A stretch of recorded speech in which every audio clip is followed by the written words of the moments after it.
Well, hello. Welcome back to See Me, my YouTube channel for girls who don't see themselves the way they should. First of all, let me thank you for all the people who have watched this, rewatched it, who have shared, who have subscribed. Thank you, thank you, thank you. Because the ultimate goal is either for girls to hear this so that they can be affirmed, or for you to share this with them, or for you to help affirm them. So thank you for all of you who have done that. I said I was going to do that at the end, and I always forget, so I figured I should do it at the beginning. And then let me say this other part, because people have asked me about this as well. At some point, yes, I will add an introduction, so you'll see the same thing all the time, and I'll add an ending. But guess what? Not right now, because it's not my priority. I have so many other things I'm doing, and I just can't do it all, and I'm okay with not being able to do it all.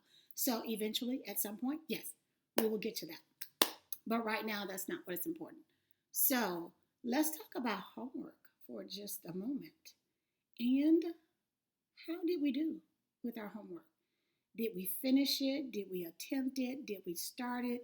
Did we do a little bit? Some of us might have mastered it.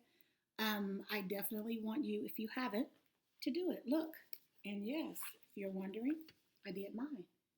There's my little T chart, and there's my little affirmations that I was saying to myself, and I have way more than that than I say to myself. So yes, I did my homework, and I hope you did the same. But of course, research says it takes 21 days to form a habit. I really think it takes longer than that. But we are going to go a little bit longer so that you can get used to it, feel good about it, and master it. So that's homework. Now, back to mirror talk. So we are going to continue a little bit more with mirror talk because there's another mirror I want to talk about. And so during my Christian walk, I have found two mirrors to be important to me. I have a physical mirror somewhere. Oh, look, it's right there. Right there. I have this physical mirror, and then I have what I call my eternal mirror. And so for my physical mirror, what I do with that mirror is I look at myself, I view my outfit, I check my hair, I check my makeup, all those things that I can see with these two little eyes that, well, they have contacts because, we all know I can't see, but that's a whole nother story.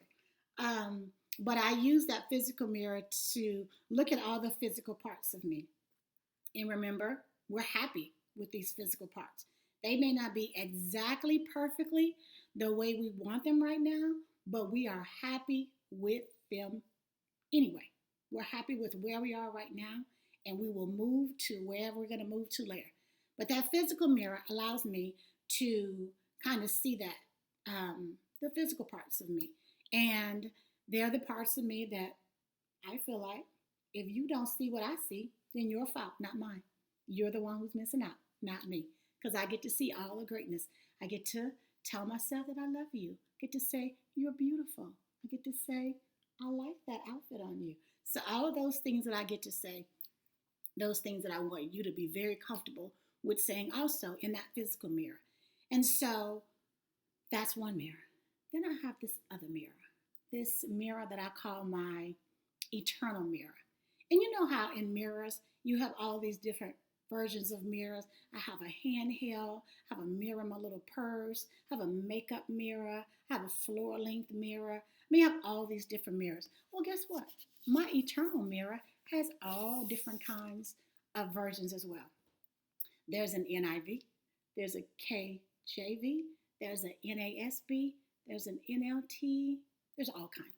And those just happen to be some of my favorites. And so I use that mirror to view the inner me. So the outer me is the one that you get to see with your physical eyes. But the inner me, that's the one you kind of get to deal with, the one you react with, the one that sometimes, has to correct the other parts of me. So that physical mirror shows me what I look like on the outside. and tells me what I can see with my physical eyes. My eternal mirror, what it does is it allows me to see who I was created to be. So from the beginning, this magnificent being that I was created to be, full of purpose and greatness, that inner mirror allows me to see that person. So I'm kind of always excited about that eternal mirror because that's the mirror that I stand on. That's the grounding that I use. And so when I look at that inner mirror, it allows me to see these things in me called gifts and talents. And sometimes, we look in that mirror and we may say, somebody else has that gift and somebody else has that very same talent. But the key is that it is not made for you to compare or be in competition with. It's made to sharpen you, to help you grow, and to give you wisdom. So, for example, if my gift is singing, and we all know that it's not, even though I will sing my butt off in a praise and worship song. But if my gift was singing, and I was singing my little heart out, and then there was another sister or brother who I noted singing, and they were blowing. They could sing. I mean, really sing. It does not negate or decrease my gift. It doesn't mean that my gift is less than because this person does it in a different way. And so when you look in that eternal mirror and you see things that you're like, well, someone else does this better than me. No, they don't. They do it the way they should be doing it, which is not the way you should be doing it, because you should be doing it the way you do it. And so that's your gift. So remember, it's always about growth and wisdom, never about comparison or competition. And so I have that little mirror, and I want to tell you what a few things that mirror says about you and I. That mirror says that you are precious. It says you are understood.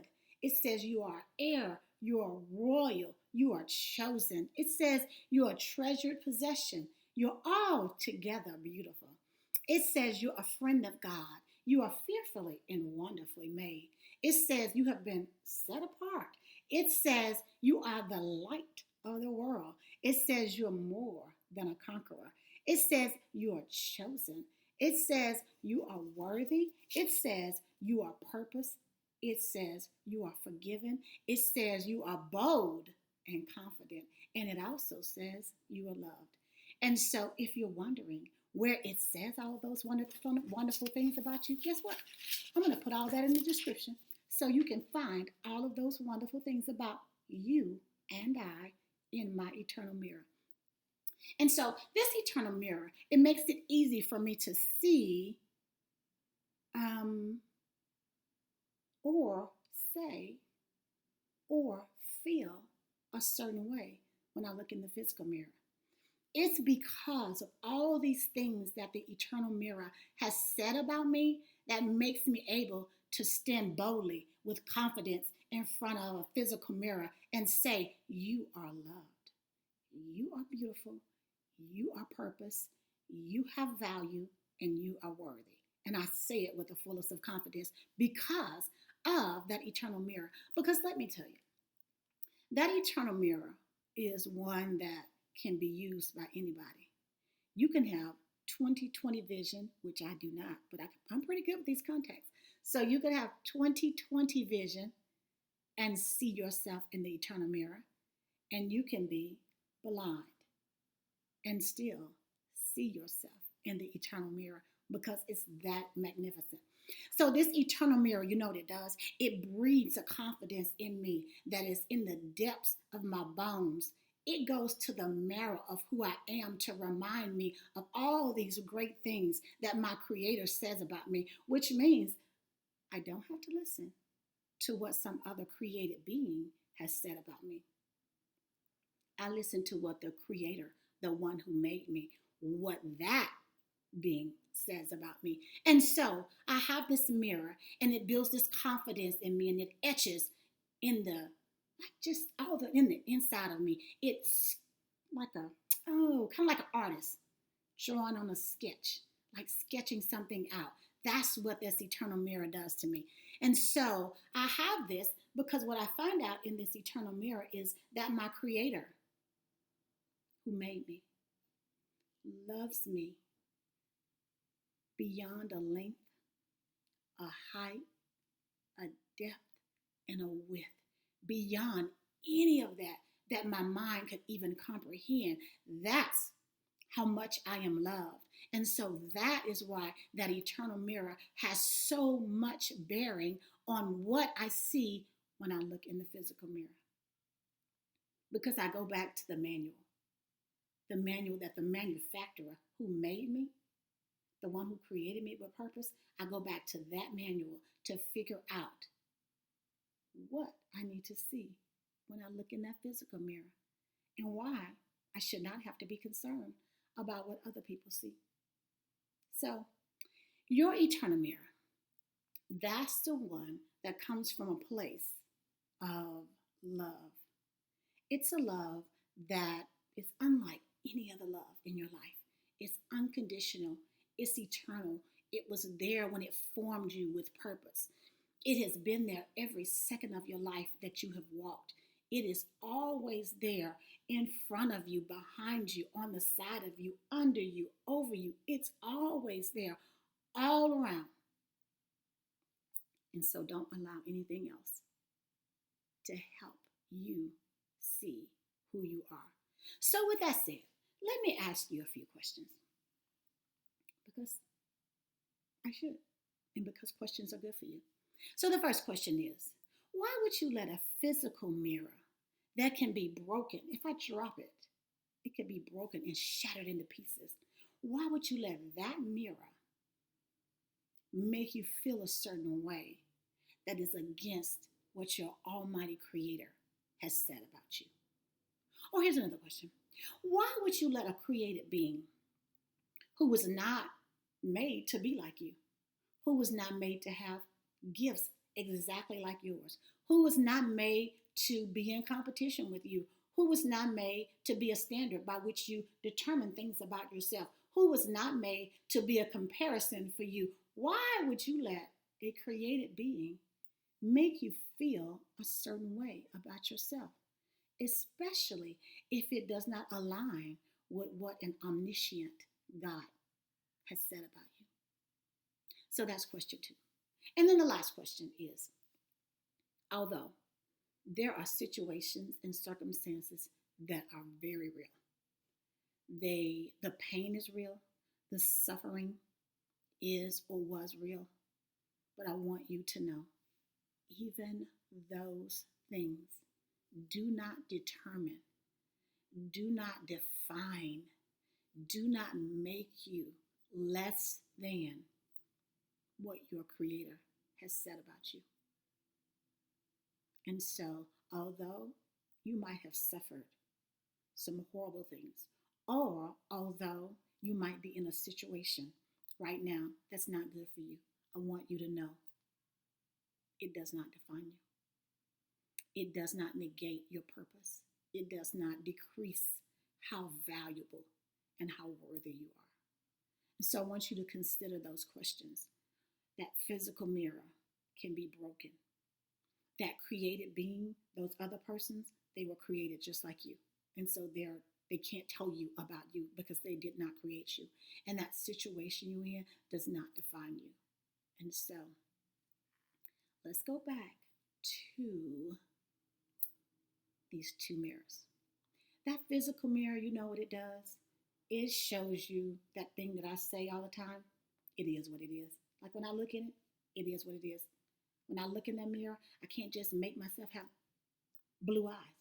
I have these beautiful brown eyes. So I'm not going to make myself have blue eyes. When I look in it, I see the brown eyes. And then my eternal mirror, that's the other part of our slogan, because it lets me see me the way I should be. And so, as always, we end this with, we have this physical mirror that says it is what it is. And then I have this eternal mirror that says, let's make it what it should be. Until next time, thank you.